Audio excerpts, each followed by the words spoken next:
वाह, awesome awesome awesome, क्या बात है। Thank you so much. Jaipur excited है पूरा, राइट? तो रेडी हो अभी हमारी बाकी पार्ट सुनने के लिए?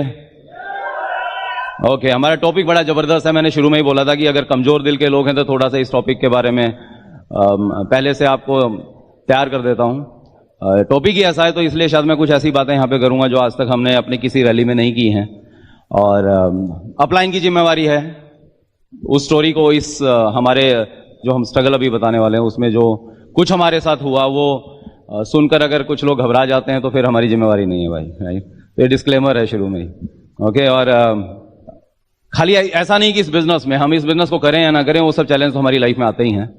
और मैंने कहीं भी पढ़ा था कि जितनी बड़ी सक्सेस हो तो बड़ा चैलेंज है, या ऐसे कह सकते हैं जितना बड़ा चैलेंज है तो समझ जाना उतनी बड़ी सक्सेस आने वाली है।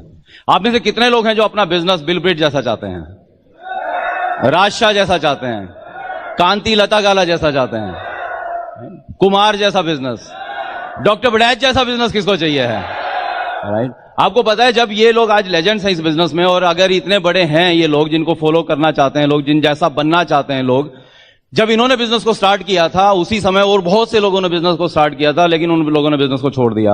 सेम चैलेंज इनकी लाइफ में आए, सेम चैलेंज उनकी लाइफ में आए, सेम सिचुएशन इन्हें मिली, सेम सिचुएशन उन्हें मिली, सेम नेगेटिविटी इनके लाइफ में, इनके बिजनेस में आई, सेम नेगेटिविटी उनके लाइफ में आई। दोनों में फर्क क्या था? जो क्विटर्स थे उन्होंने क्या किया, जब भी ऐसी सिचुएशंस आई उन्होंने नेगेटिवली रिएक्ट किया, और इनकी लाइफ में जब ये सिचुएशंस आई, इनके बिजनेस में जब ये सिचुएशंस आई, उन्होंने उसको पॉजिटिवली रिस्पॉन्ड किया। इन दोनों में बस इतना ही डिफरेंस है, वो नेगेटिवली रिएक्ट करते रहे, ये पॉजिटिवली रिस्पॉन्ड करते रहे, और आज ये लोग इतने बड़े हो चुके हैं कि लोग उनको उन जैसा बनना चाहते हैं। तो अगर आपकी लाइफ में भी आप सोच रहे हैं कि आप भी अपना बिजनेस इतना बड़ा चाहते हैं, आप भी डायमंड एंड बियॉन्ड जाना चाहते हैं, तो आपको ये ध्यान रखना पड़ेगा वो ही similar type of challenges, right?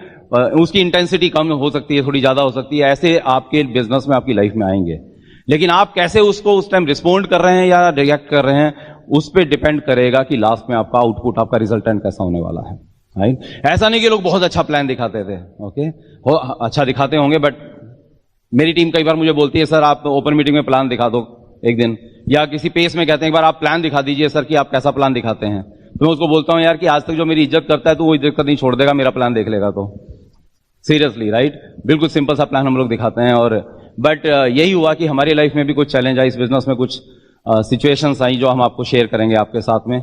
और मैं ये नहीं कह रहा हूं कि सेम जो सिचुएशन हमें आई, सेम जो चैलेंज हमें आए आपको भी आएंगे, और मुझे लगता है शायद नहीं आएंगे, लेकिन अगर आएंगे भी तो अगर आपने उसी तरह से उनको लिया जैसा हमने लिया तो फिर आप भी ईडीसी एंड बियॉन्ड जाने वाले हैं दोस्त, राइट? मैंने एक बार नवजोत सिंह सिद्धू जी के बारे में सुना था, मैंने एक छोटा सा वीडियो क्लिप था, उसको मैं खुद नवजोत सिंह सिद्धू बोल रहे हैं। जानते हैं, कितने लोग जानते हैं मिस्टर सिद्धू, राइट? ओके, तो बहुत अच्छे क्रिकेटर रहे हैं और अभी एमपी भी हैं। तो वो बताते हैं कि 1983 में उनका चयन हुआ था इंडियन क्रिकेट टीम में, और उसके बाद उनको ड्रॉप कर दिया गया, और वो नेक्स्ट बार दोबारा जब इंडियन टीम को चुना गया तो जो लास्ट 55 लोग थे जिनको टीम के लिए शायद प्रोबेबल्स जो थे उसमें भी उनका नाम नहीं आया था। तो वो बहुत दुखी हुए थे। बट एक दिन क्या हुआ, बोला मैं नहा के जब निकला तो मैंने फादर के बेडरूम के पास से गुजर रहा था, तो मैंने देखा कि मेरे फादर रो रहे थे। और अगर उनके फादर के बारे में जानते हो तो वो एडवोकेट जनरल रहे हैं पंजाब के, और 4 बार एमएलए रहे हैं, 2 बार एमपी रहे हैं। और उस दिन वो रो रहे थे, तो हैरान हो गया देख के, और उन्होंने देखा कि जैसे ही उनकी नजर सिद्धू पे पड़ी तो उन्होंने वो एक न्यूज़पेपर था उनके हाथ में जिसको उन्होंने तकिए के नीचे छुपा दिया। इसको समझ में नहीं आया ये क्या हुआ। जब उसके फादर चले गए तो उसने वो उनके रूम में गया, तकिए में उसके नीचे से वो न्यूज़पेपर निकाला, और न्यूज़पेपर में एक आर्टिकल था, और वो मिस्टर राजन बाला एक बहुत बड़े स्पोर्ट्स राइटर हैं, उनका वो आर्टिकल था, और उसमें उन्होंने जो हेडिंग लिखा था वो लिखा था नवजोत सिंह सिद्धू आ स्ट्रोकलेस प्लेयर, और 40 लाइनें बोला मेरे बारे में लिखी थी जो सारी की सारी नेगेटिव थी। और मैं जब उसको पढ़ा तो मुझे रोना आ गया, और मैं रोया इसलिए क्योंकि मेरे फादर भी चाहते थे कि जैसे उनका नाम है मेरा भी ऐसे ही नाम हो। उन्हें पता था बाकी किसी फील्ड में तो नहीं, तो क्रिकेट में तो वो अपना नाम कमाएगा एक दिन। उनको बहुत दुख हो रहा था कि आज मेरे में पोटेंशियल है लेकिन मैं वहां तक नहीं पहुंच पाया। उसका खाली एक ही रीजन था, बोला मुझे 5:30 बजे मुझे सुबह उठाते थे और मैं बदमाशी कर जाता था, उठता था और मैं जाके चुपचाप जाके सो जाता था, और मुझे जो मेहनत करनी चाहिए थी अपनी सक्सेस के लिए वो मेहनत नहीं कर रहा था। और उस दिन मुझे बहुत बुरा लगा, बोला मैं रोया, और मैंने अपने हाथ में पानी लिया और पानी लेके मैंने शपथ खाई, राइट, कि मैं अब दोबारा से इतनी मेहनत करूंगा कि इंडियन क्रिकेट टीम में चुना जाऊंगा। मुझे बहुत बुरा लग रहा था उस दिन कि अपने फादर का सपना पूरा नहीं कर पा रहा हूं। और अगले दिन से क्या हुआ, बोला मैं सवेरे 3:30 बजे जागने लगा। अलार्म क्लॉक भी नहीं लगाता था, फादर भी नहीं जगाते थे, अलार्म क्लॉक भी नहीं लगाता था, बट 3:30 बजे मेरी नींद खुलती थी। सारा दिन सुबह से रात तक प्रैक्टिस करता था और 4 साल लगातार ऐसा किया। लंच के बाद 1 घंटा खाली मैं सोता था और रात को जब प्रैक्टिस करके वापस आता था मैं, और जब डाइनिंग टेबल पे बैठता था पैड मेरे बंधे होते थे और मेरे को नींद आ जाती थी वहीं पे। और सुबह जब बेड से भी उठता था तो पैड बंधे ही होते थे मेरे साथ में। रोज लगभग 125 छक्कों की प्रैक्टिस करता था शाम तक, 125 छक्के। बोला मेरे हाथ ऐसे हो गए थे जैसे लोहे के होते हैं, इनमें छाले पड़ गए थे, खून निकलता था मेरे हाथों में से। बट एक ही जुनून था, एक ही इच्छा थी, अपने फादर का इमोशनल ड्रीम पूरा करना चाहता था। और अचानक एक दिन क्या हुआ कि उसके फादर की डेथ हो गई। और बोला 15-20 दिन मुझे ये नहीं पता लगा मैं कहां पे हूं, मुझे कुछ समझ में नहीं आ रहा था। तो मेरे चाहने वालों ने मुझे कहा, कुछ ने कहा कि तुम्हारे फादर ऊपर से देख रहे हैं और तुम्हें उनकी इच्छा पूरी करनी है, तुम्हें दोबारा से इंडियन टीम के लिए खेलना है। और उस दिन से मैं पहले से भी ज्यादा प्रैक्टिस करने लगा, पहले से भी ज्यादा मेहनत की। अगला 1-1.5 साल बोला मुझे नहीं पता बाहर दुनिया में क्या हो रहा है, मैं अपने कलरफुल कपड़े नहीं डालता था, घर में कौन आ रहा है कौन जा रहा है क्या फंक्शन हो रहा है, मुझे किसी चीज से कोई लेना देना नहीं था। एक सिंगल फोकस था कि इंडियन क्रिकेट टीम के लिए दोबारा से खेलना है मुझे। और फिर इसका इंडियन क्रिकेट टीम में सिलेक्शन हुआ और शारजा का वर्ल्ड कप आया। शारजा के वर्ल्ड कप में आपको अगर कुछ याद है तो सिद्धू ने 5 मैचों में 5 हाफ सेंचुरियां बनाई और 26 छक्के मारे और एक वर्ल्ड रिकॉर्ड बनाया। बोला जब मैं वापस आ रहा था, फ्लाइट में बैठा होता शारजा, तो रास्ते में शास्त्री सामने से आते हैं, रवि शास्त्री जी, और उनके हाथ में एक न्यूज़पेपर, और न्यूज़पेपर मेरी तरफ फेंकते हैं। बोला पढ़ तेरे लिए क्या लिखा हुआ है। और वो खलीज टाइम वहां का नंबर 1 न्यूज़पेपर है, उसके अंदर एक आर्टिकल था जो कि अगेन राजन वाला सेम राइटर ने लिखा हुआ था, और उसका हेडिंग था Navjot Singh Sidhu from strokeless player to palm tree hitter a world record holder. दो सिंपल सी बात है जो आपको समझनी है कि tough time never last but tough people do. आज इन जो लेजेंड्स की हम बात कर रहे हैं, या लाइफ में जितने भी सेलिब्रिटीज को या जितने सक्सेसफुल लोगों को देखते हैं, ये सब लोगों के साथ ये लाइन पक्की बैठती है कि tough time never last but tough people do. और यहां पे मैं एक इनवाइट कर रहा हूं एक ऐसी टफ लेडी को, एक टफ गर्ल को, राइट। और मैंने शुरू में भी कहा था पहले सेशन में, she is the toughest woman, right, toughest girl I have seen, right. बाहर से इतनी सॉफ्ट है, इतनी खूबसूरत है, राइट, दिल से भी खूबसूरत है, लेकिन बहुत ही टफ है। क्योंकि हमारे लाइफ में, हमारे बिजनेस में कुछ ऐसे टाइम आए जब मुझे इसकी जरूरत थी, जब मुझे इसके कंधे की जरूरत थी, जब मुझे इसके साथ की जरूरत थी, जब मुझे इसकी हाँ की जरूरत थी कुछ चीजों में, जब ऐसे डिसीजंस कुछ लेने थे जो इस बिजनेस में हमें या तो बिजनेस में आगे ले जा सकते थे या बिजनेस को क्विट करवा सकते थे। बट मीनाक्षी ने एक उफ नहीं की, रादर इसने मुझे हर जगह पे बोला कि मैं तुम्हारे साथ हूं, हम मिलकर इसको आगे बढ़ाएंगे। हर डिसीजन में इसने मेरा साथ दिया। और आपने सुना होगा कहीं पे कि जो टफ लोग होते हैं, राइट, उनकी लाइफ में सिचुएशंस तो आती हैं, लेकिन उन सिचुएशन से पार कैसे पाते हैं वो फिर बाद में लोगों के लिए वो कहानियां बन जाती हैं, राइट, वो इंस्पिरेशन बन जाती है। तो मीनाक्षी की ऐसी स्टोरी आपके लिए इंस्पिरेशन बनने वाली है। तो let us welcome here my princess Meenakshi Rana for you.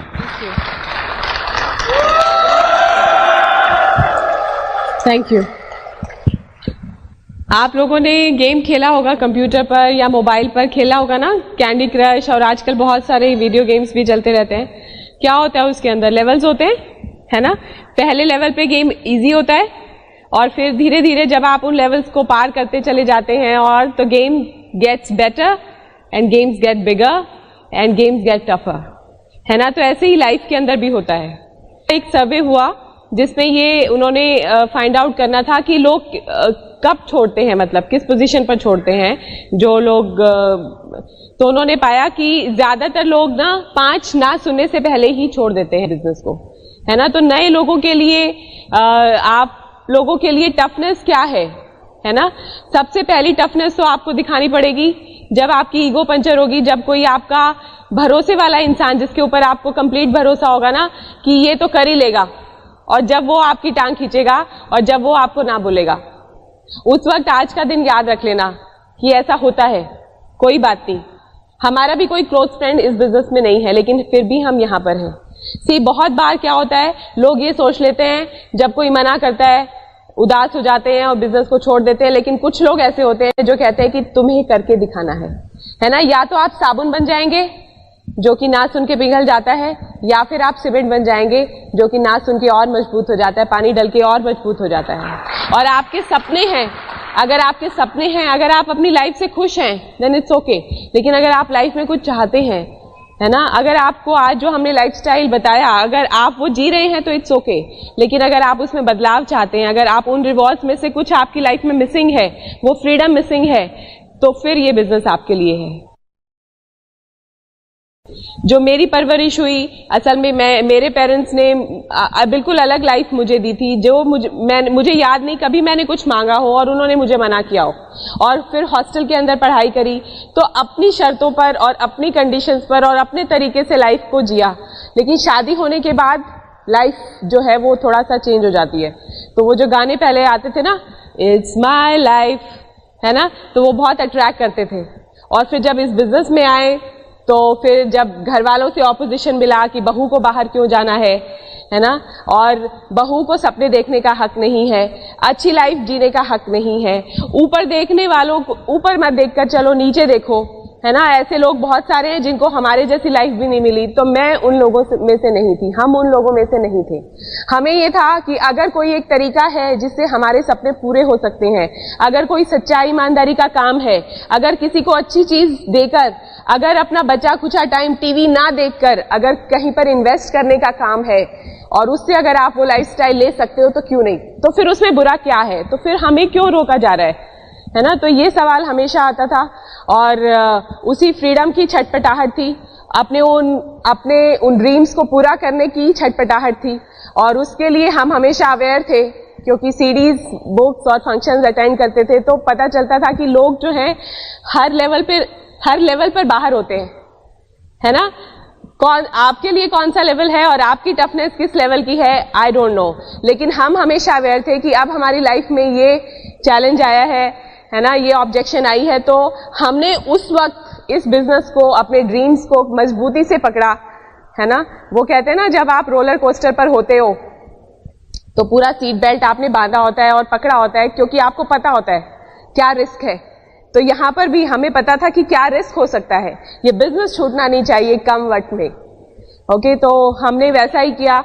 और कई बार हम लोग भी स्टेज पर आते थे, लोग जो हमसे पहले इस बिजनेस में थे और हमसे ज्यादा अच्छे नहीं दिखते थे, हमसे ज्यादा पढ़े लिखे भी नहीं थे, और हमसे ज्यादा अच्छी फैमिली बैकग्राउंड से भी नहीं थे, उनको इतना हमसे ज्यादा अच्छा बोलना भी नहीं आता था। लेकिन हमसे पहले वो स्टेज के ऊपर थे, हमसे पहले उन्होंने पिन को चेंज करा। तो हम आपस में पूछते थे कि यार ऐसा क्या है इनमें, है ना, कि जो ये हमसे पहले स्टेज पर पहुंच गए।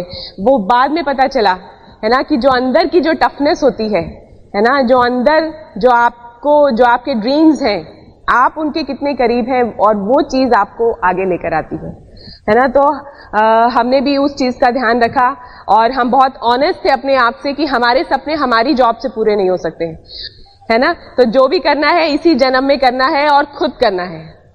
तो इसीलिए इस बिजनेस को पकड़ के रखा। और पता है क्या होता है, हम जो लोग होते हैं ना, हम लोगों को आम रास्ते पे चलने की आदत होती है। जो रास्ता हर कोई इख्तियार करता है ना, हम लोगों को उस पर चलना इजी लगता है ना। लेकिन अगर भीड़ से हटकर चलोगे तो ऑब्वियसली आपकी तरफ आंखें भी उठाई जाएंगी और आपको रोका भी जाएगा। आपको आपके नियर वंस ये भी कहेंगे कि यहाँ इस रास्ते पर क्यों चल रहे हो। बिजनेस भी एक इसी तरह का रास्ता है जहां पर बहुत ज्यादा लोग आपको चलते हुए नजर नहीं आएंगे। आज समय बदल चुका है, आज हर शहर में इतनी सक्सेसफुल लोग हैं, लेकिन जब हमने इस बिजनेस को ज्वाइन किया था तब ऐसा नहीं था, है ना। तब मुझे पता है मेरे फादर को हमने ज्वाइन कराया था, मेरे फादर को, तो वो बहुत एक्साइटेड हुए थे प्लान देखकर, और मेरी मदर भी साथ में थी। उन्होंने कहा था कि ला जल्दी से चेक लेकर आ। तो मेरी मदर ने बोला कि रहने दो, ये इस तरह की स्कीमें बहुत आती रहती हैं, वो भी आई थी। तो मेरे फादर ने उनको चुप करा दिया कि चुप कर, बच्चों ने इतना अच्छा काम किया है, बहुत अच्छा है ये, तो इसको हम भी करेंगे। तो उन्होंने ज्वाइन कर लिया, और जब फिर वो बहादुरगढ़ गए, हमारे घर आए हुए थे, वहीं पे उन्होंने ज्वाइन किया था। वहां पर उन्होंने एक्साइटमेंट से कुछ लोगों से बात करी। मेरे फादर एसडीओ रहे इलेक्ट्रिसिटी बोर्ड में, तो उनको लोगों ने कहा जी कैसे बच्चों को किस काम में डाल दिया आपने, है ना। तो पापा का जो एक्साइटमेंट का बैलून था ना, वो वहीं फुस हो गया, है ना। उसके बाद उनसे हमने बात करी तो हम आपस में बात करते हैं, यार इन्हें क्या हो गया, ये तो बहुत एक्साइटेड थे, खुद कहा था कि हमने ज्वाइन करना है। तो ऐसे ही कई बार हमारी डाउनलाइन ज्वाइन करती है ना, फिर उसके बाद वो फोन भी नहीं उठाती है ना। तो हर एक का वो कहते हैं ना, रिजेक्शन को लेने का अपना लेवल है ना। जब कुछ लेडीज होती हैं जिनका बच्चा एक दिन भूखा रह जाए तो अगले दिन वो बिजनेस छोड़ देती हैं। किसी की काम वाली नहीं आती, या किसी के कपड़े एक हफ्ते में नहीं धुलते, इकट्ठे हो जाते हैं, या घर थोड़ा सा अस्त व्यस्त हो जाता है तो कहते हैं अरे नहीं यार ये काम मेरे, it's not my cup of T, है ना। जब आपका क्लोज फ्रेंड आपको ना बोल देता है, या फिर हम लोगों को ना टेम्पटेशन होती है, हर कोई टेम्पटेड हो जाता है। जब व्हाट्सएप पर फोटोग्राफ्स आती हैं, आप इस बिजनेस में लगे हुए हो, ओपन मीटिंग्स में जा रहे हो, अपने वीकेंड्स को भी इसी बिजनेस के अंदर लगा रहे हो, और जो आपका जो सर्कल था जहां पर अभी तक आप उठते बैठते थे, वो लोग जो हैं वो घूम रहे हैं, है ना, बारिश का मजा ले रहे हैं, या फिर ऐसी कोई पिक्चर उस पे फेसबुक पे पोस्ट कर रहे हैं, तो लगता है, और आपको साथ में एक लाइन बोल देते हैं, अरे यार कहाँ लगा हुआ है ना, ये देखो लाइफ कल किसने देखा है, आज है जो है ना, किन इन चक्रों में पड़ा हुआ है, हमें देख हम कितने मजे कर रहे हैं, हम बाहर घूमने जा रहे हैं, वेकेशंस पे यहाँ जा रहे हैं। तब फिर आपको लगता है हाँ यार वैसे बात तो सच है, कल किसने देखा है ना। उस वक्त आप टेम्पटेड हो जाते हो उस भीड़ वाले रास्ते पर जिस पर जनता चल रही है, मिडॉकर वाली लाइफ को लेने के लिए, और आप छोड़ देते हो इस बिजनेस को कि नहीं यार हम नहीं कर पाएंगे, है ना। जब आपका फ्रेंड कोई प्रॉपर्टी ले रहा होता है और आपको कहता है, या आपकी खिंचाई करता है, आपके रिश्तेदार खिंचाई करते हैं, हमने वहां ले लिया, तूने क्या किया, मैंने जॉब बदल ली, इतना इंक्रीमेंट मिल गया, तू उसी जॉब पर टिका हुआ है, उस वक्त हम सोच में पड़ जाते हैं, है ना। जब तो ये प्रलोभन, जब ये टेम्पटेशन आपके सामने आए तो इस बिजनेस को कस के पकड़ लेना, है ना। इस सिस्टम की चीजों से जुड़ जाइए, अपने ड्रीम्स को कस के पकड़ लीजिए, बिकॉज वो टाइम है जब आप से ये बिजनेस छूटने वाला है ना। मैंने जब जॉब, कई बार होता है ना, ऐसे सुनते हैं सीडीज के अंदर, तो जब जॉब हमने चेंज करी, राणा जी को भी बहुत बार ऑफर आया बाहर से, लेकिन हमने कभी वो ऑफर नहीं लिया, कितना भी इंक्रीमेंट हो, क्योंकि हमें पता था कि हम लोग टेम्परेरी इनकम के पीछे नहीं भागेंगे, हम लोग परमानेंट इनकम के लिए भागेंगे, है ना, जो जनरेशन टू जनरेशन जाती है। और जब मैंने भी स्कूल में जॉब करी, तो मैं देखती हूँ बहुत काम मिलता है आजकल स्कूल में भी टीचर्स को, तो मैंने स्पेशल सेल्फ टॉक इसीलिए करी कि थैंक यू गॉड, मैं जो है मेरे को ऐसी जॉब मिल गई है जिसकी वजह से बिजनेस बहुत ईजी हो रहा है ना, और मुझे बिजनेस में हेल्प मिल रही है। क्योंकि मैंने देखा था बहुत सारे लोग ऐसे टाइम पर जॉब छोड़ देते हैं जब वो जॉब उनकी बहुत ज्यादा डिमांडिंग हो जाती है तो वो छोड़ देते हैं। तो मैं चाहती थी मेरे साथ ऐसा ना हो, है ना। तो ये कुछ चीजें हैं जो नए लोगों के उसमें आती हैं और वो उस चीज को हैंडल नहीं कर पाते, तो आप जब इस सिस्टम से जुड़े रहेंगे तो आपके साथ वो इजी हो जाएगा। हमारे को सबसे बड़ा ऑब्जेक्शन हमारे पेरेंट्स ने दिया। मेरी मदर इन लॉ, मैं जॉब उस वक्त मैंने थोड़े टाइम के लिए छोड़ी हुई थी, मैं घर पर ही थी, तो दिन में जाना भी अलाउड नहीं था और रात को तो जाना था ही नहीं अलाउड। तो मैं ये प्लानिंग बनाती रहती थी कि यार कैसे करूं, कैसे निकलूं। तो मैंने अपनी मदर इन लॉ को बोल दिया, उनको थोड़ा घूमने का शौक है, कि अगर आप मुझे रोज, उनको ये नहीं कहा जाने दोगे, मैंने ऐसे बोला कि अगर मैं हर रोज एक मीटिंग करूंगी और पूरा महीना करूंगी दिन में, तो मुझे 1 पॉइंट मिलेगा, और अगर मैं ऐसे 12 पॉइंट इकट्ठे कर लूंगी तो पेरेंट्स को ट्रिप देगा, फ्री ट्रिप। तो क्योंकि जब आप फोकस्ड होते हो ना कि कैसे काम मैंने निकालना है, तो आपको ईश्वर सिग्नल देगा, आपको बहुत सारे अच्छे अच्छे आइडियाज देगा, लेकिन वो तभी जब आपका दिमाग आपके ड्रीम्स के लिए काम कर रहा होगा। तो फिर उन्होंने कहा अच्छा ऐसा है, तो फिर अगली बार से आपको क्या लगता है, उन्होंने क्या पूछा कि तू जा नहीं रही आज तेरी मीटिंग नहीं है ना। तो ऐसा किया, और फिर रात को जाना बहू का अलाउड नहीं होता था। तो वो जो चेहरे हम देखते हैं ना अपने रिश्तेदारों के और अपने नियर एंड डियर वन के नाराज चेहरे, उन नाराज चेहरों को फेस करना सबके लिए इजी नहीं है।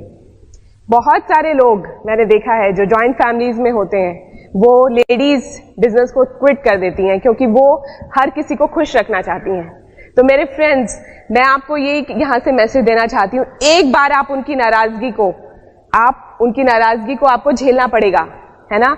आप सबको खुश रखते हुए इस बिजनेस को नहीं कर सकते, है ना, आपको उनको नाराज करना पड़ेगा। लेकिन आज हमने सक्सेस होके जब उनको हर साल इंटरनेशनल ट्रिप दे रहे हैं, तो वो आज हमें खुद कहते हैं कि अच्छा हुआ तुमने हमारी बात नहीं मानी, है ना, और हमने तुम्हें सच में बहुत तंग किया, और शायद उनको ये रिग्रेट है। और आज हम जब भी जाते हैं तो हमारे बेटे को वो अच्छे से संभालते हैं, अच्छे से टेक केयर करते हैं, है ना, क्योंकि कहीं ना कहीं उनको ये है कि उन्होंने हमें सपोर्ट नहीं किया और अच्छा काम नहीं किया। और आप सोचिए 2001 में हमने इस बिजनेस को शुरू करा था और डायमंड शिप ही हमारा गोल था। मतलब क्योंकि जो लाइफ हम ऑलरेडी ले रहे थे तो हमें लगता था कि डायमंड शिप से नीचे काम चलेगा नहीं, तो और वहीं पर ही वो लाइफस्टाइल है जिससे हम लोग अट्रैक्ट हुए थे। तो और 2013 में हम लोग डायमंड गए। वो तारीख बदलती रही कैलेंडर्स के ऊपर, लेकिन हमारा गोल चेंज नहीं हुआ, है ना। तारीख बेशक बदली लेकिन हमारा ड्रीम चेंज नहीं हुआ। और उन 12 सालों में मैं कभी बीमार नहीं हुई, क्योंकि मुझे ये लगता था कि अगर मैं बीमार होकर अगर अपनी मदर इन लॉ को ये कहूंगी कि मैं आज घर का काम नहीं कर सकती और मीटिंग में जाऊंगी शाम को, तो वो ये कहेंगे कि अच्छा मीटिंग के लिए तो तुम बीमार नहीं हो, घर का काम करने के लिए बीमार हो। तो मेरे लिए ये कभी एक्सक्यूज मतलब होते हुए भी मैं ये नहीं कह पाई कि मुझे ये है। और IVF हमारा बेटा 17 इयर्स के बाद हुआ, तो 6 टाइम IVF हुआ, 6 वॉज सक्सेसफुल। तो ऐसा नहीं था कि ये कुछ गॉड का प्लान था, और अगर हम बिजनेस में नहीं होते तो भी वो उसका जो दिन आने का था वो तभी आता, लेकिन बिजनेस में थे तो हम अपने आप को डाइवर्ट कर पाए, है ना। हम डिप्रेशन में नहीं गए कि अरे यार ये क्या हो रहा है, ईश्वर ये तू हमारे साथ क्या कर रहा है ना। और ऐसा भी नहीं था कि अब मैं तभी बिजनेस को करूंगी जब कोई इश्यू हो जाएगा, पहले मैं ये वाला काम करूंगी फिर बिजनेस करूंगी, हमने ऐसे भी नहीं कहा, है ना। वो ट्रीटमेंट भी साथ साथ चलता रहा, बिजनेस भी साथ साथ चलता रहा, और हम डायमंड भी हो गए। उसके बाद हमारा बेटा हुआ, और इतने ज्यादा हम लोग फोकस थे, हम बार बार ईश्वर से मांगने जाते थे ना मंदिर में भी कि भगवान, अच्छा जाते तो इशू के लिए थे लेकिन मांगते डायमंड शिप ही थे, क्योंकि वो नेचुरली ये निकलता था कि पहले डायमंड शिप आनी चाहिए। तो और रोहतक में हम लोग जब एमरल्ड जा रहे थे तो हमारी टीम बिल्ड हो रही थी, और वहां पर लेडीज ज्यादा थी जो प्रोडक्ट यूजर थी और थोड़ा बहुत बिजनेस कर रही थी। तो 2000 PV के आसपास हमें, जब एमरल्ड क्वालिफिकेशन में थे हम लोग, तो वहां से 1 लाख के लिए हमें आते थे, तो जाना होता था वीकली वहां पर। और तो एक बार क्या हुआ कि मैं गई हुई थी उस लेडी के साथ जो वहां पर मेन थी जिसके लिए हम जाते थे। तो हम किसी को प्रोडक्ट देने गए, वो एक बुजुर्ग महिला थी और उनका कुछ केयर टेकर था, और वो उनका बेटा नहीं था क्योंकि उनके बच्चे बाहर रहते थे।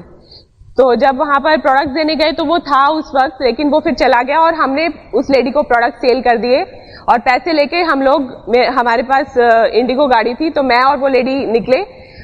तो वो रास्ते में हमें मिला और ऐसे हाथ दे रहा है, गाड़ी को रुकवा रहा है, और हमारी गाड़ी के आगे आगे उसने गाड़ी हटा दी और उसने कहा कि तुम्हारी हिम्मत कैसे हुई उस लेडी को प्रोडक्ट देने की, अगर वो मर गई तो कौन जिम्मेदारी लेगा, उसके बच्चे भी यहाँ नहीं रहते। और उसने बहुत भला बुरा कहा।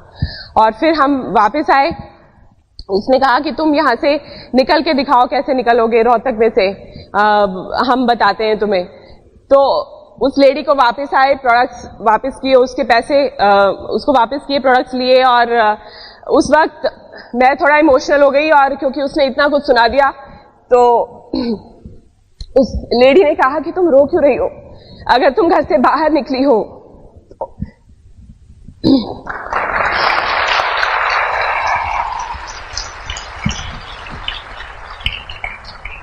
तो तुम्हें स्ट्रांग होना ही चाहिए, अगर तुम स्ट्रांग नहीं हो तो फिर घर में बैठो।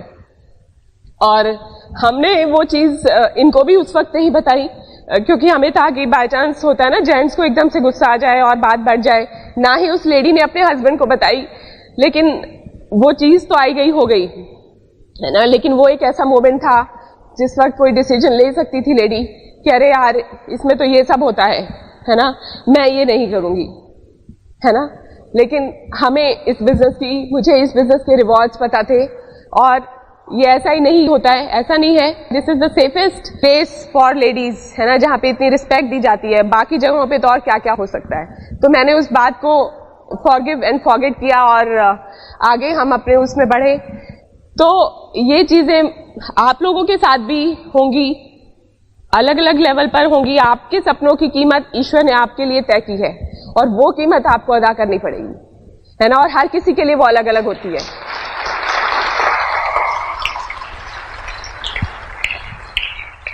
और ऐसे ही हम जब ALS ट्रिप पर जा रहे थे तो शुरू में हमें क्या लगता था, क्योंकि घर से ऑब्जेक्शन था इतना और हमारी टीम के लोग भी घर पर वेलकम नहीं होते थे।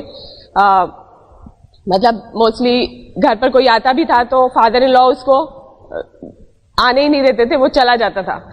तो हमको ये था कि हम ALS से आए हैं तो वीडियो वगैरह शूट करके लेकर आते थे, लीडर्स के मैसेज लेकर आते थे और बहुत एक्साइटमेंट से हम आते थे। तो हमें लगता था पहले अपनी टीम के लोगों से मिल लिया जाए। तो हमने कहा उनको कि एक दिन बाद की तारीख हमने उनको दे दी कि हम लोग कल पहुंच रहे हैं, जबकि पहुंच गए थे हम आज। हमें लगा था कि आज हम टीम मीटिंग कर लेंगे, सबको दिखा देंगे पिक्चर सारी। तो गाड़ी सर्विस पर देकर गए थे हम और हमें था कि आएंगे तो ले लेंगे। तो पीछे से फादर इन लॉ ने सोचा कि मैं ले आता हूं गाड़ी। तो वहां पे सर्विस सेंटर पर हम तो पहुंच ही गए, लेकिन उनको नहीं पता था हम पहुंचे हुए हैं। तो राणा जी भी सर्विस सेंटर पर गए हुए हैं और वहां से फादर इन लॉ भी पहुंचे हुए हैं। और मतलब एक दूसरे को नजरें मिली और वो जैसे गोलमाल पिक्चर में नहीं होता, ये छुप रहे हैं फादर इन लॉ इनके पीछे, इनको पकड़ने की कोशिश कर रहे हैं और फाइनली आपस में ये मिले। और उसके बाद मतलब मैं किसी डाउनलाइन के यहाँ पे थी, इनका फोन आया कि घर आ जाओ। इनकी बात, इनकी टोन से ही मुझे पता चल गया था कि मतलब हम पकड़े गए हैं। तो इस तरीके से हमने इस बिजनेस को बिल्ड किया है ना। लेकिन कम वक्त में हमने इसको कस के पकड़ा था और इसलिए ये छूटा नहीं। और सारे लेवल्स, गेम के सारे लेवल पार करे हैं और इसलिए आपको आज यहाँ पर खड़े दिखाई दे रहे हैं, है ना। तो आप अपने आप से सवाल पूछिए, है ना, कि आप किस लेवल पर गेम से आउट होंगे। अगर एक जगह पर रुके हुए हैं तो एक बार फिर से अपने ड्रीम्स को रिवाइज करिए, है ना, और सेटल करिए अपने जो भी इश्यूज हैं और यहाँ पर आइए। ऑसम बिजनेस है, इस जैसे रिवॉर्ड्स कहीं पर भी नहीं है। जो लाइफस्टाइल इस बिजनेस का है इट्स अनमैचेबल, है ना। जो फ्रीडम इस बिजनेस की है वो अनमैचेबल। जो लेडीज को रिस्पेक्ट है ना, जिस तरह से हस्बैंड वाइफ को बुलाते हैं ऐसा कहीं नहीं होता। हमने तो हस्बैंड को व्हाट्सएप पे चुटकुले ही सुनते हैं हम लोग लेडीज के लिए, है ना, बीवी के लिए। लेकिन यहाँ पर रियल में वो रिस्पेक्ट है, ठीक है। हमारी मदर जो है वो कभी कभी जब हम स्कूल से आते थे ना तो घर पे बाय चांस ताला मिलता था तो हम उनको कहते थे, अच्छा आपको नहीं पता था हम स्कूल से आने वाले, आप क्यों गए, है ना। और जब झगड़ा हो जाता था तो हम कहते थे मम्मी को, आप करते ही क्या हो, सारा पापा करते हैं, जॉब पापा पैसे लाते हैं, है ना। ऐसे हम हर्टिंग वर्ड्स बोलते थे उनको। लेकिन इस बिजनेस में आपके बच्चे भी आपको वैल्यू करेंगे कि यस आप कुछ कर रहे हो, है ना। मैं बहुत अच्छी कुकिंग नहीं करती, बहुत अच्छा बेक नहीं करती, मैं अपने बच्चे के सारे PTMs में नहीं जाती, है ना। मैं और बहुत सारे जो है हाउस कीपिंग के काम वो इतने अच्छे नहीं करती, लेकिन एक चीज मुझे आती है, प्लान दिखाना, है ना। वो मुझे और मुझे पता है कि किसी की लाइफ उस एक प्लान से बदल सकती है। इस तरीके से बात करना मुझे अच्छा लगता है क्योंकि मुझे पता है मैं किसी को इंस्पायर कर सकती हूँ। And this is the best business in the world. और एक लास्ट लाइन में मैं आपको खत्म करती हूँ। विश्वामित्र की भी जो तपस्या थी ना उसको खत्म करने के लिए मेनका आई थी, है ना। तो आपसे सवाल ये है कि आपकी मेनका कौन है और उससे भी पहले आप विश्वामित्र हुए हैं कि नहीं हुए हैं, है ना। तो इस बिजनेस में करेजियस लोगों की जरूरत है और सफलता अंतिम नहीं है, असफलता फैटल नहीं है, जारी रखने का साहस ही मायने रखता है क्योंकि जिंदगी साहसी लोगों के लिए है। क्या आप साहसी लोग हैं? यस। तो अभी मैं फिर से इनवाइट करती हूँ मेरी लाइफ के सबसे करेजियस पर्सन को, और इन्होंने लाइफ में बहुत करेजियस डिसीजंस लिए और आज मैं प्राउड फील करती हूँ कि ये मेरे हस्बैंड हैं और he took the right decision for our lifestyle, for our dreams. Thank you so much. Wow, awesome, right, she is the best.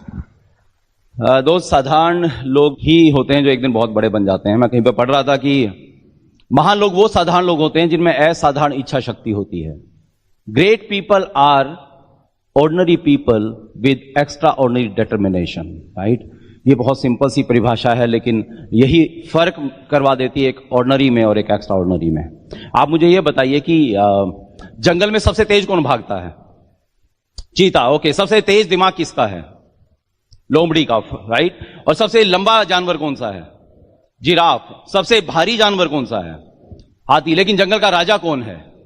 शेर। शेर ना तो तेज दिमाग है, ना सबसे लंबा है, ना सबसे तेज भागता है, ना सबसे मोटा है, बट पता है वो राजा क्यों है? क्योंकि वो जंगल में सबसे ज्यादा साहसी है, सबसे ज्यादा क्रेजियस है दोस्त, राइट। तो इसलिए सबसे साहसी और क्रेजियस ही लोग होते हैं जो डायमंड जाते हैं। साहसी और क्रेजियस लोग ही होते हैं जो जिंदगी में सबसे ऊंचे मुकाम पर पहुंचते हैं। तो आपको भी यही डिसाइड करना पड़ेगा।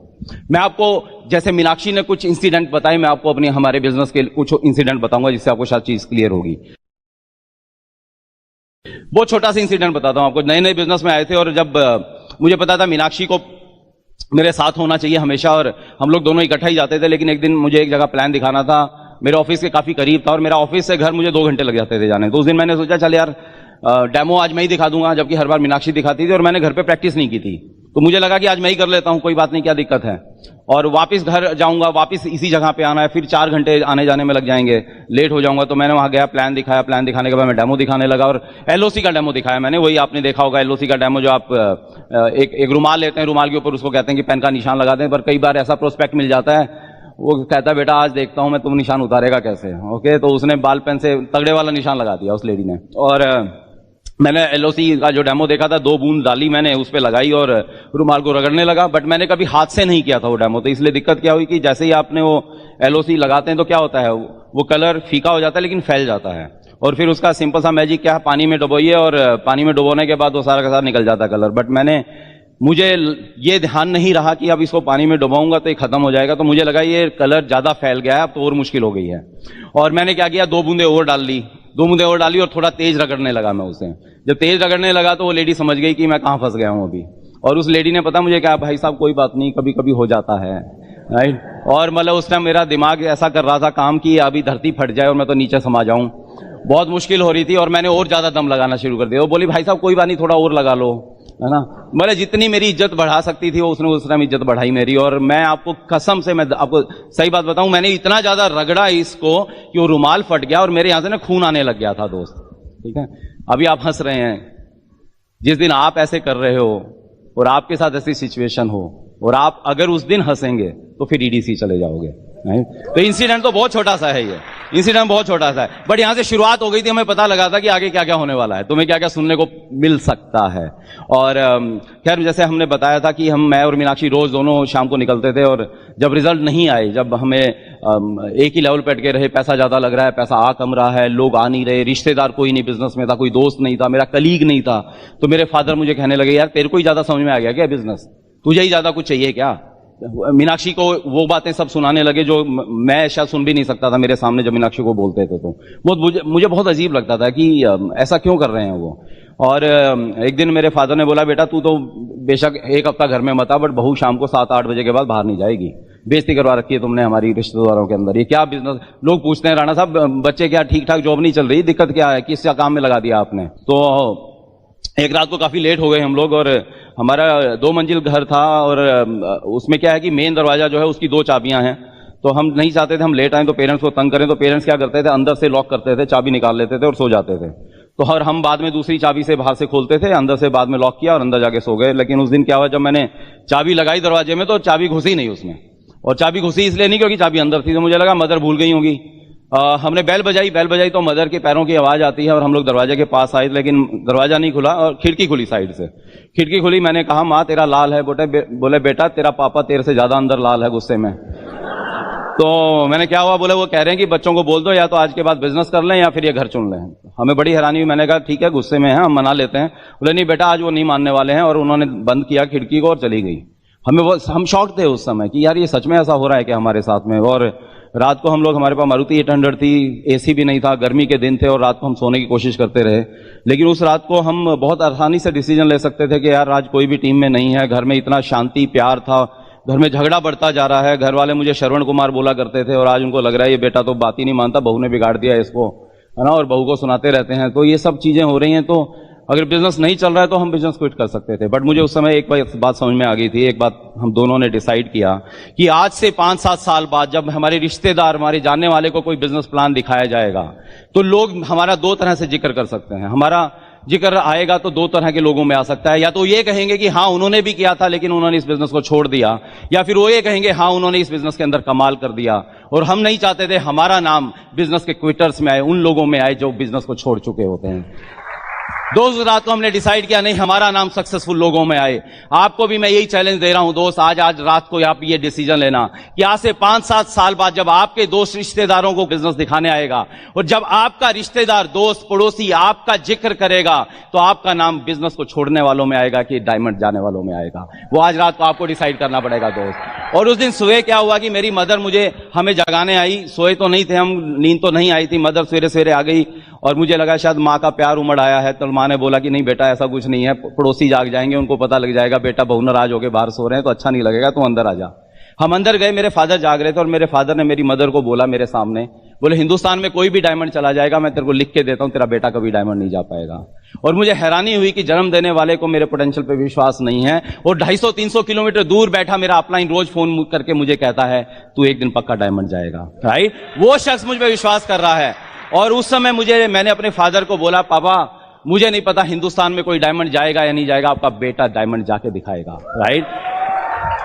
And that day we decided कि नहीं अब इस बिजनेस में और ज्यादा दम लगाएंगे, और ज्यादा मेहनत करने लगे और रात को और ज्यादा लेट हो रहे थे।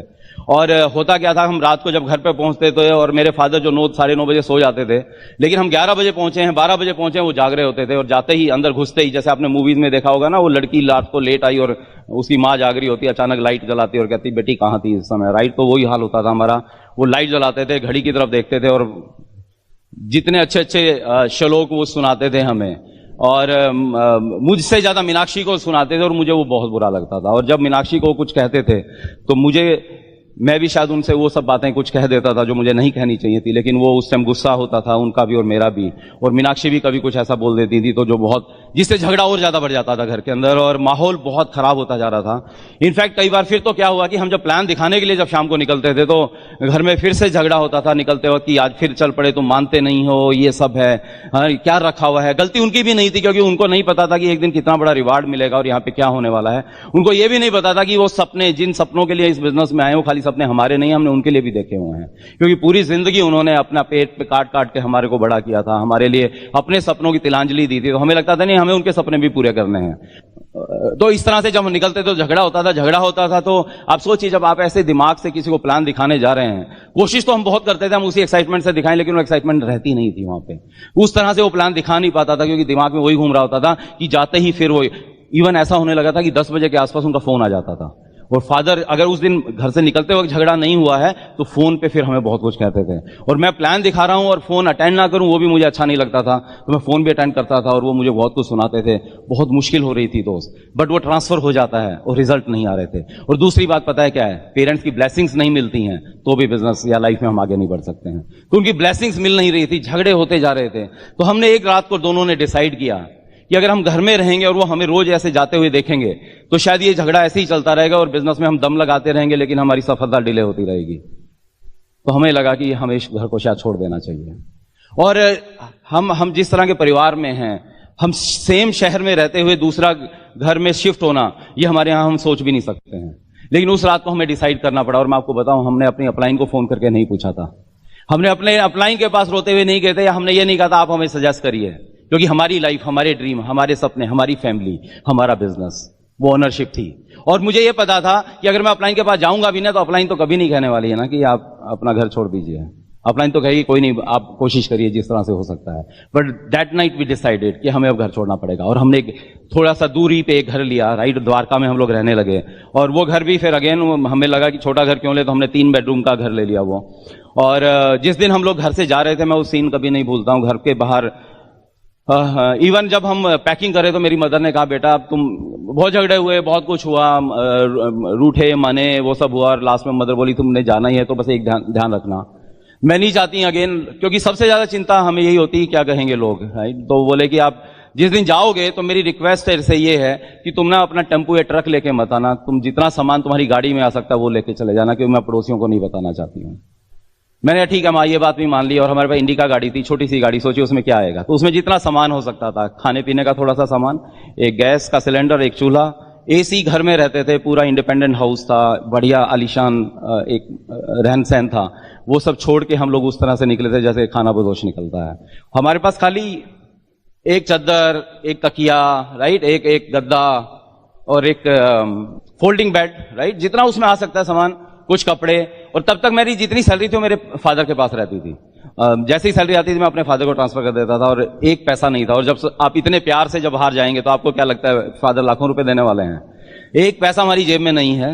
और हम लोग उस घर में गए और हम अपने डाउनलाइन को नहीं बुला सकते वहां पे, सोचिए आप, राइट। वो इतने अच्छे घर में आते थे लोग, और वहां पे हमने अपने डाउनलाइन को बुलाना, खैर वहां भी पेरेंट्स नहीं आने देते थे, बट वहां तो हम बुला ही नहीं सकते थे कि हम डाउनलाइन के क्या बुलाएंगे। बैठने के लिए सोफा नहीं है, बैठने के लिए सोफा छोड़िए, हमारे पास कुर्सी नहीं थी, टेबल नहीं थी हमारे पास में।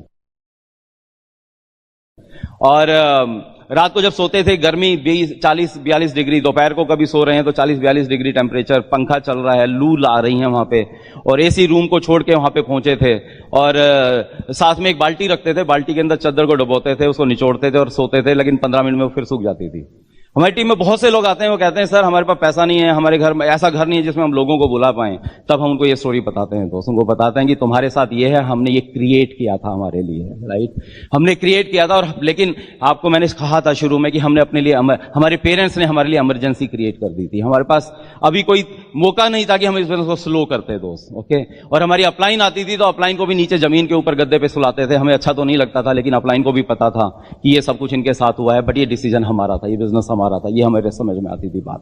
बहुत मुश्किल हुई दोस्त। और जब पहली तनख्वाह मिली तो मुझे याद है मैं 2 मूढ़े लेके आया था मिट्टी के, 100 रुपए के, और वो मूढ़े आज तक रखे हुए हैं हमने एक निशानी के रूप में। एक छोटी सी 600 रुपए की टेबल लेके आए थे ताकि कोई आए, बाई चांस कभी आ भी जाता है तो उसको बिठा सकते हैं वहां पे। और इस तरह से लगभग 1 से 1.5 साल हम वहां पे रहे, और इस बिजनेस में हमने दम लगा दिया दोस्त उस टाइम में।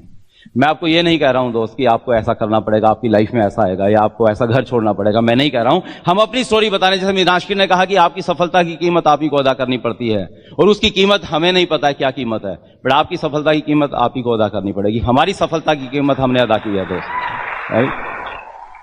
Tough time never last but tough people do. वही पेरेंट्स जिन्होंने कहा था कि बिजनेस नहीं चलता है, जिन्होंने कहा था तू नहीं कर पाएगा, आज वही फादर जब किसी सेमिनार में जाते हैं, आज जब हमारी टीम के लोग हमारे घर पे मिलने के लिए आते हैं, जब वो हमारी सेलिब्रिटी वाली लाइफ देखते हैं, जब हमारा बैंक बैलेंस उनको पता लगता है। मेरे फादर ने एक दिन पता है क्या किया, मेरे को और मीनाक्षी जब हम साथ रहते थे, एक दिन हमें अपने कमरे में बुलाया और बोले कि तू कहां लगा हुआ है बेटा। मेरी मदर को पता है क्या बोलते हैं, बोले ये तो घर मैंने बना दिया, इनके बस का तो प्लॉट लेना भी नहीं था गुड़गांव के अंदर। और जब हमें एक मोटा सा बोनस आया था ना, शायद कुछ लोगों को पता है वो बोनस, जब वो बोनस लेके आया था तो मीनाक्षी को याद रही वो बात, मैं तो भूल गया था। मीनाक्षी ने कहा कि एक बार पापा के पास चलते हैं, और वो चेक देता है। वो चेक लेके मीनाक्षी और मैं हमारे फादर के पास में गए, और मीनाक्षी ने कहा पापा आपको याद है एक दिन आपने कहा था कि तुम्हारे बस का तो घर बनाना भी नहीं है, प्लॉट लेना भी नहीं है, तो मैंने बना दिया। देखिए आज ये चेक ऐसा आया है जो हर साल आएगा, हर साल आज एक चेक से गुड़गांव के अंदर मकान खरीद सकते हैं हम लोग, राइट। दोस्त सक्सेस के बाद सब चीजें ठीक हो जाती हैं, और आज हमारी सिस्टर को कुछ जरूरत पड़ी है पीछे, राइट, और आज थैंक गॉड आज इस बिजनेस के इनकम के कारण आज हम वो कर पाए, और आज मेरे फादर को प्राउड फील होता है आज की, आज हमारा बच्चा इस बिजनेस में इतना बड़ा पहुंच चुका है। तो दोस्त इसलिए आपकी सक्सेस की जर्नी आपने लिखनी है दोस्त। और कई बार होता है कि खाली फिजिकल चैलेंज भी आ जाते हैं कई बार। तो मुझे क्या हुआ कि एब्सेस हो गया था, और ऐसी जगह पे, बैठने वाली जगह पे, राइट, वो ना किसी को दिखाते बनता है ना बताते बनता है। और 1 साल में 5 सर्जरी हुई थी उसकी, ऐसी सर्जरी हुई थी। मैं ज्यादा नेगेटिव यहाँ पे शेयर नहीं करना चाहता हूँ, बट अगेन क्योंकि सब्जेक्ट ऐसा है तो मैं जस्ट ये शेयर कर रहा हूँ आपको। और मुझसे बैठा नहीं जाता था, ऑफिस जाता था तो मैं रबर का एक ट्यूब लगाता था जिसके ऊपर बैठता था मैं, क्योंकि बैठता था तो पस निकलती थी तो बहुत दर्द होता था, और सारा वो सीट भी खराब हो जाती थी, और आधा घंटा मैं बैठ नहीं पाता था, मुझे उठ के चलना पड़ता था, फिर थोड़ी देर बैठता था, फिर चलता था। बट उस 1 साल के अंदर, 1 साल में ईश्वर गवाह है, एक भी शाम ऐसी नहीं थी जब हम प्लान दिखाने के लिए किसी के यहाँ पे नहीं होते थे दोस्त। कई बार लोग सोचते हैं कि अरे बड़े लवी डवी से कपल है ना, इनके लाइफ में ऐसा कुछ नहीं हुआ होगा दोस्त, लेकिन हमारी कहानी हमें पता है। इवन ये कहानी हमने अपनी डाउनलाइंस को कभी नहीं बताई थी। पीछे कुछ हमारी सिल्वर अप हुई जहां पे शायद हमने ये शेयर की थी चीजें, हमने कभी अपलाइन को नहीं बताया, अपलाइन से नहीं पूछा, उसे 1 साल में हमारी अपलाइन को नहीं पता था कि ये फिजिकल चैलेंज मेरे साथ चल रहा है। और क्या होता था, जब आप प्रोस्पेक्ट के घर पे प्लान दिखाने जा रहे हैं तो वहां पे तो आप ट्यूब लेके नहीं बैठ सकते हैं, ओके। तो वहां पे क्या करता था, कुछ पैडिंग करता था मैं और वहां पे बैठता था। 15 मिनट बैठना जिसको मुश्किल होता था, लेकिन 1-1 घंटा प्रोस्पेक्ट के यहाँ पे लग जाता और मेरा ध्यान भी नहीं जाता था उस दर्द के ऊपर। बट जब वहां से उठ के निकलता था तो मेरे लिए हिम्मत नहीं होती थी मैं गाड़ी में बैठ भी पाऊं, तो मैं पीछे लेटता था, मीनाक्षी ड्राइव करके बाहर आती थी। दोस्त पता है क्या है, ऊपर सीसीटीवी लगे हुए हैं, रिकॉर्डिंग हो रही है। दोस्त आप क्या कर रहे हैं कि इस बिजनेस के लिए, अपनी लाइफ की सक्सेस के लिए, वो रिकॉर्ड करता है और आपकी मजदूरी नहीं मारता है। दोस्त हम एक रिक्शे वाली की मजदूरी नहीं मारते हैं, हम घर में कोई एक दिन के लिए काम करने आता है उसकी मजदूरी नहीं मारते हैं, क्योंकि हमें गिल्ट फील होती है। हम अफोर्ड नहीं करते हैं तो किसी की मजदूरी नहीं मारते, और जो सब कुछ अफोर्ड करता है वो आपकी मजदूरी नहीं मारने वाला है दोस्त। लेकिन हम अपनी मजदूरी कई बार ईमानदारी से पूरी नहीं करते हैं। और यहाँ पे 2 ईमानदारी चाहिए, एक वर्क एथिक्स और जो बिजनेस के एथिक्स हैं, राइट। जो यहाँ पे हमें 3 कार्डिनल रूल्स की बात जो हो रही थी, वो एथिक्स और वर्क एथिक्स आप करते रहेंगे। आपकी रिकॉर्डिंग हो रही है, एक दिन आपकी सीडी को रिवाइंड करके देखेगा। ऐसा ही हमारे साथ हुआ। इस बिजनेस में जो चाहिए था, जो करना चाहिए था, वो हमने किया, और एक दिन ईश्वर ने हमारी सीडी को रिकॉर्ड किया और देखा 5.5 साल हो गए इनको इस बिजनेस में लगे हुए हैं। फिजिकल चैलेंज आ रहा है, फैमिली चैलेंज आ रहा है, बट ये बिजनेस में लगे हुए हैं और कर रहे हैं। तो उन्होंने क्या किया, तथास्तु बोला और ब्लेस कर दिया। और उसके बाद हर साल हमारी पिन चेंज होती रही, दोस्त। और मुझे याद है फिर हम लोग जब फाउंडर प्लैटिनम जा रहे थे और मेरा ऑफिस में एक ऐसा बॉस आ गए थे जो मुझे बहुत परेशान कर रहा था, मेरी और उसकी बन नहीं रही थी, और हमें ऑफिस में बड़ी दिक्कत आ रही थी। जबरदस्ती जान के ज्यादा काम दे दिया, ज्यादा एक नया प्रोजेक्ट में इन्वॉल्व कर दिया मुझे। रात को लेट तक बिठाता था और मुझे लग रहा था यार बिजनेस नहीं हो रहा है। और दूसरा मेंटली स्ट्रेस बढ़ना स्टार्ट हो गया था उसके साथ रिलेशनशिप के कारण। तो अचानक फिर सेम ऐसा ही हुआ। मैंने और मीनाक्षी ने उस रात को डिसाइड किया कि अभी शायद टाइम आ गया, मुझे जॉब छोड़ देनी चाहिए। और इनफैक्ट हुआ क्या था कि उस दिन एक मूवी देखने चला गया था मैं, और वो अंबानी के ऊपर वो मूवी थी, आप लोगों ने शायद देखी होगी। और वहां पे वो अपना जॉब क्विट करके आ जाता है। तो उसी रात को मैंने डिसाइड किया कि मैं भी क्विट कर दूंगा। और मीनाक्षी उस टाइम मायके गई हुई थी। अगले दिन मीनाक्षी आई, दोबारा इसके साथ मूवी देखने गया। और मीनाक्षी जब मूवी से बाहर निकले तो मैंने इसको कहा कि मैंने कल मूवी देखी थी और मैं क्विट कर रहा हूं जॉब को। तो मीनाक्षी ने 1 सेकंड नहीं लगाया ये बोलने में कि नहीं, अभी तो बिजनेस इनकम उतनी नहीं है, अभी जॉब की इनकम ज्यादा है। इसने बोला ठीक है, तुम्हारा जो डिसीजन है मैं तुम्हारे साथ में हूं। और अगेन हम अपलाइन के पास नहीं गए थे। मुझे पता है अगर मैं अपलाइन के पास जाता, अपलाइन मेरा स्ट्रक्चर देखता, तो शायद सही मूवमेंट नहीं था इस बिजनेस में मुझे अपनी जॉब को क्विट करने का। बट अगेन ये हमारा डिसीजन था दोस्त, राइट। और हमने डिसाइड किया। और जब आपका अपना डिसीजन होता है तो आप उसको प्रूव करते हैं कि वो डिसीजन राइट है, राइट। और हमने दबा के फिर से और मेहनत की, बहुत सा काम किया दोस्त। और मैं आपको एक बात और बताऊं, ये फिजिकल चैलेंज की बात करता हूं आपको। लोग कभी शरीर से विकलांग नहीं होते हैं, लोग दिमाग से विकलांग होते हैं, राइट। शरीर से विकलांग होना कोई बड़ी बात नहीं है। लोग शरीर से विकलांग होने के बावजूद एवरेस्ट पे चढ़ जाते हैं, और जिनके दोनों पांव हैं, पूरी ताकत है, वो शायद सामने तक जाने में सुस्ताते हैं। तो इससे कोई फर्क नहीं पड़ता है। और इसके बाद बल्कि जब जॉब छोड़ी तो हमारे पेरेंट्स को मैंने बताया नहीं। बहुत से लोग बोलते हैं मैं फुल टाइम बिजनेस करता हूं, हमारी टीम में भी। मैं उनसे पूछता हूं प्लान कितने दिखाते हो, बोला 2-3 प्लान दिखा देता हूं। तो मैंने कहा फुल टाइम का मतलब क्या होता है? जॉब फुल टाइम जाते हैं आप लोग? ओके, फुल टाइम जाते हैं। और आप सवेरे कितने बजे निकलते हो? आपका दिल करता है 12 बजे पहुंच जाऊं, आपका दिल करता है 3 बजे पहुंच जाऊं, ऐसा होता है क्या? नहीं, आप शायद 8 बजे, 7 बजे, 9 बजे, जो भी आपका टाइम, आप उस टाइम निकल जाते हैं अपने घर के लिए। आपको कोई मोटिवेट नहीं करता, आपका बॉस फोन करके नहीं करता, कहता है कि यार आज आ जाए यार, क्या आज है ना, टाइम पे आ जाइए ऑफिस में। ऐसा नहीं होता है। हम लोग टाइम पे पहुंचते हैं क्योंकि हम फुल टाइम कर रहे हैं। कुछ लोग बोलते हैं मैं पार्ट टाइम जॉब करता हूं, तो कितने घंटे करता है? 4-5 घंटे करता है। तो अगर आप पार्ट टाइम में बिजनेस कर रहे हैं तो ठीक है, आप 1 प्लान 2 प्लान दिखाते हैं। लेकिन अगर फुल टाइम कर रहे हैं तो फिर आपको 5-6 प्लान रोज दिखाने चाहिए दोस्त। तो मैं और मीनाक्षी ने मैंने जब जॉब छोड़ दिया तो मुझे लगा मुझे फुल टाइम करना है। तो मैं सुबह 9 बजे उसी तरह से निकल जाता था उस समय भी जैसे मैं जॉब के लिए निकलता था। मीनाक्षी वैसे ही लंच बॉक्स तैयार करके मुझे देती थी। और 1-2 महीना तो हम घर पे बता ही नहीं पाए थे कि मैंने जॉब छोड़ दी, ना उन्हें पता लगा। लेकिन कब तक ऐसा हो सकता था? आपको बताना तो पड़ेगा ही। मैंने बताया जब, तो घर में सोचिए आप कितना प्यार बढ़ गया होगा उस दिन हमारे घर के अंदर। और मेरे इन-लॉज को कॉल किया गया, मेरे इन-लॉज घर पे आ गए और चारों लोग, मुझे पता था कि आज ये इमोशनल अत्याचार होने वाला है। तो मैं और मीनाक्षी सवेरे घर से फिर निकल गए। और हमें पता था वो रात तक बैठे रहेंगे। मेरे ससुर जी का फोन आया, बोले कि बेटा कोई बात नहीं, हो गई गलती, देर से जॉब छोड़ दी, मैं तेरे बॉस से माफी मैं मांग लेता हूं तेरे बॉस से। मैं तो कहता हूं कि दोबारा जॉब कर ले। पर मैंने कहा नहीं पापा, ये तो डिसीजन हो चुका है। और आप चिंता मत करिए, हम 1 साल में प्रूव कर देंगे। हमारी जो इनकम है हम उस इनकम में कई गुना उस इनकम को कर देंगे। और फिर हमने दबा के मेहनत की और फिर एमरल्ड गए, फिर अगले साल फिर फाउंडर एमरल्ड गए, डायमंड हुए, ईडीसी हुए, राइट, ये सब हुआ। 2 डिसीजन आपको लेने पड़ते हैं, आपको डिसाइड करना पड़ता है। जब 5.5 साल हम नहीं ग्रो कर रहे थे तो आपको क्या लग रहा है उन 5.5 साल में कोई और multi level marketing, network marketing company नहीं आई होगी क्या? कंपनी आई उस समय, पैसा नहीं आ रहा था। लोग क्या पूछते थे? पहला सवाल क्या होता है? कितने समय से हो, कितने का चेक आता है? ये देखो मैं दिखाता हूं मेरे अपलाइन का चेक। ये देखो आप ही की कंपनी में था ये आदमी, यहां पे आ गया अभी, देखो इसके चेक देखिए यहां पे। उस टाइम हमें भी लग रहा होता था यार कि ठीक है यहां पे लगे हुए हो इतने समय से, राइट, और वो हमें वो दिखा रहा है, एक हिसाब से मेरी बेइज्जती कर रहा था वहां और मेरी कंपनी की बेइज्जती करने की कोशिश कर रहा होता था। लेकिन मुझे पता था कि वो शॉर्ट टर्म के लिए आया है, लेकिन मैं इस बिजनेस में लॉन्ग टर्म के लिए हूं। मुझे पता था ये कंपनी क्या है और मुझे पता था अगर मैं कंपेयर करूं तो कहीं भी वो टिकती नहीं है मेरे सामने, और मैं पीतल का और सोने का कंपैरिजन कर भी नहीं सकता हूं दोस्त, राइट। तो मैंने उसको मैंने यही बोलता था, मैं कहता था जस्ट वेट फॉर 2 years, 2 साल के बाद मिलेंगे, और 2 साल के बाद वो मिला ही नहीं, ना उसकी कंपनी मिली और ना वो मिला, राइट। तो बहुत सा हुआ है ऐसे हमारे साथ में वो सब। हमारे यहाँ पे हम जब पहुंचे गुड़गांव में पहुंचे तो बहुत से लोग जिसके घर में जाते थे लोग बोलते थे अरे मेरे वो किट पड़ी हुई है, वो 2 किट मेरे पास पड़ी हुई है। तो हमें लगा यार कोई लोग ज्वाइन नहीं कर, तो सारे के सारे लोग ज्वाइन है शायद।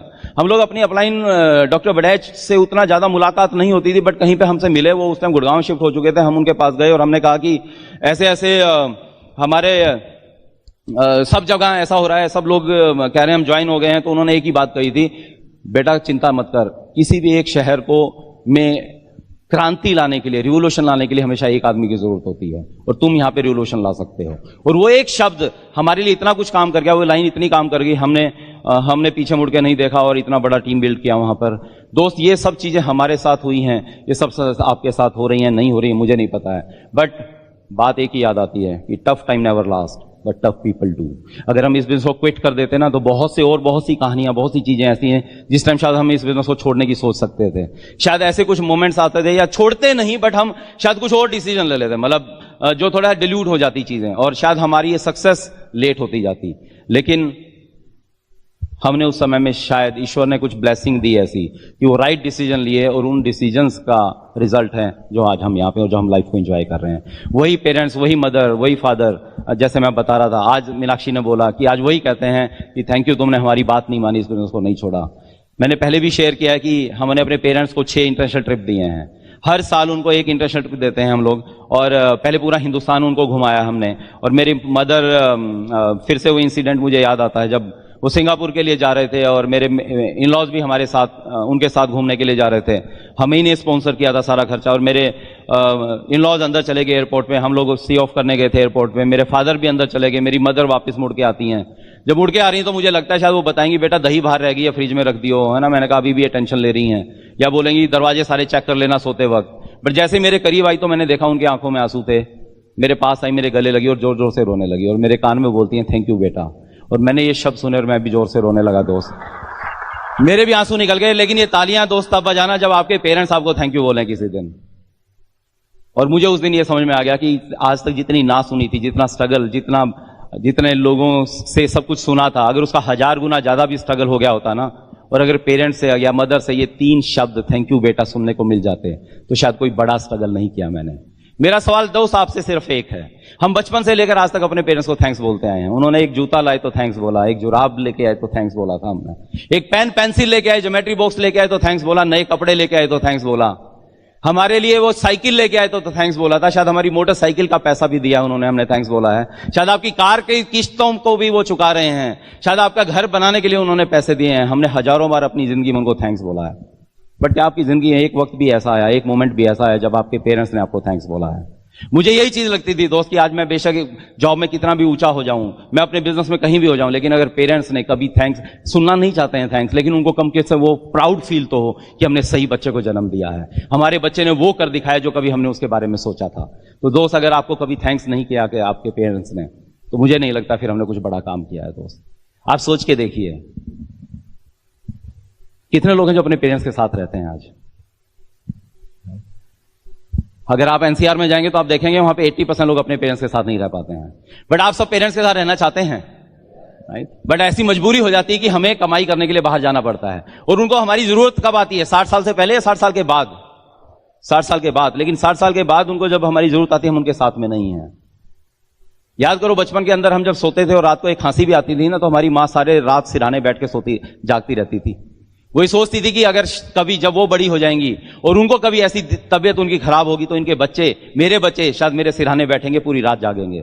बट शायद आज हम उनके साथ में नहीं है। हम फिसल के गिरते थे ना, तो उन दोनों के 4 मजबूत हाथ हमारे कोमल हाथों को थाम लेते थे, यही सोच के कि शायद जब उनको ऐसी जरूरत पड़ेगी हम उनके साथ होंगे।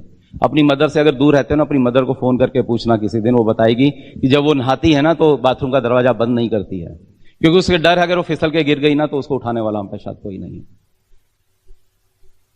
उनको जब कभी दिल का दर्द होता है ना, वो ये कह देती हैं, टाल देते हैं आपको कि नहीं बेटा कोई नहीं, तो गैस का दर्द है, क्योंकि वो पता है कि बच्चे को शायद पैसे लगाने पड़ जाएंगे, हॉस्पिटल ले जाना पड़ेगा। तो लेकिन हमें लगता था नहीं, हमारे पेरेंट्स के लिए, पेरेंट्स के सपने हमें पूरे करने हैं। मुझे ये लगता था मेरा बेटा किसी चीज पे हाथ रखे, ऐसा ना हो कि मैं पैसे की कमी के कारण उसको बहाना लगाता रहूं, मैं उसको वो चीज लाके दूंगा। मुझे लगता था मीनाक्षी 125 करोड़ लोगों में से मुझे अगर चुना है तो इसके सारे सपनों को मुझे पूरा करना है और कोई पूरा नहीं करेगा, क्योंकि मेरे अपने सपने थे, मेरा अपना बिजनेस था, मेरी अपनी लाइफ थी। हमने डिसाइड किया हम इसको बड़ा करेंगे। दोस्त, जब आपके नॉन नेगोशिएबल ड्रीम होते हैं ना दोस्त, जब आपका कोई गोल नॉन नेगोशिएबल होता है, पिछले साल भी बहुत से लोग प्लैटिनम गए, पिछले साल बहुत से लोग एमरल्ड गए, पिछले साल बहुत से डायमंड गए, इस साल भी बहुत से लोग डायमंड जा रहे हैं। पता है कौन लोग हैं? जिनके लिए वो पिन लेना इस साल नॉन नेगोशिएबल था। लेकिन कुछ लोग नेगोशिएट कर देते हैं उन चीजों के साथ में, कंप्रोमाइज कर जाते हैं अपने गोल के साथ में। आपको पता है अगर इस साल आप प्लैटिनम जा रहे थे लेकिन प्लैटिनम नहीं गए हैं, तो खाली आपका नुकसान नहीं हुआ है, आपके टीम में कितने लोग हैं जो शायद आपके कारण, आपके डिसीजन के कारण शायद वो 15% जाते, शायद 11% जाते, लेकिन वो नहीं गए क्योंकि आपने डिसीजन नहीं लिया या आपने बीच में क्विट कर दिया। आपको पता है अगर आप कम से कम एमरल्ड जाते तो कम से कम 3 परिवार ऐसे और होते जो प्लैटिनम होते। अगर आप डायमंड जाते तो 6 परिवारों के अंदर या उससे भी ज्यादा परिवारों में वो सब पैसा आता। तो अगर आपका वो डिसीजन नहीं हुआ है तो बहुत से और लोगों का भी आपने नुकसान किया है। दोस्त, अगर नॉन नेगोशिएबल ड्रीम है, बहुत से लोग सिंगापुर जाएंगे, बहुत से लोगों ने कहा था अपने बच्चों को कि आप सिंगापुर जाएंगे, लेकिन वो लेके नहीं जा रहे हैं उनको। छोटे छोटे थे आपके बच्चे जब आपने बिजनेस को शुरू किया था, और आज इतने बड़े हो चुके हैं, शायद आपके बच्चे आपसे पूछना बंद कर दिया है कि पापा आप डायमंड कब जाओगे। उनको लग रहा है कि पता नहीं डायमंड जाएंगे या नहीं जाएंगे। आप दरवाजे की लॉक करके बाहर से आते थे, और आज भी वही सिचुएशन है। 10-12 साल हो गए हैं, शायद आज भी बाहर से लॉक करके आते हैं, या वो बच्चे इतने बड़े हो गए हैं आज भी वो रातों को वेट करते रहते हैं। उनका कोई कसूर नहीं है, आपके पेरेंट्स आपका वेट कर रहे हैं। डायमंड जाना है, डायमंड जाना है, ये सवाल सही नहीं है। सवाल जो सही है वो ये है, डायमंड कब जाना है। राइट, डिसाइड करो, मेक इट हैपन। हम आपकी स्टोरी सुनना चाहते हैं, आपके स्ट्रगल पे विन की स्टोरी सुनना चाहते हैं। Thank you so much.